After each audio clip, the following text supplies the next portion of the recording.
How much was like the most you made in a single day?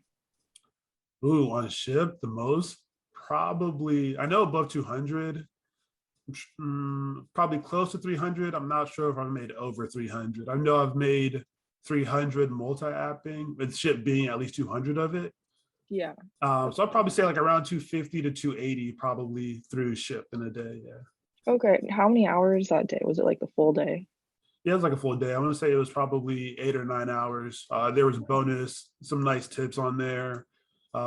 Maybe even now, probably just bonuses and tips. I think on that time it's probably during like the Christmas holiday period between Thanksgiving and Oh Christmas. yeah. Yeah, Yeah, that's good.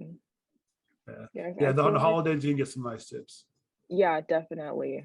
Or like whenever there's like events and stuff, or just Mhm. like yeah, like any type of holiday, I feel like the there's gonna be like more and like bigger tips and like whatever, you know what I mean? I Yeah, don't know. and I feel like that. I know people are more generous. People get like little bonuses. Yeah, There's a lot of different reasons. yeah, that's true.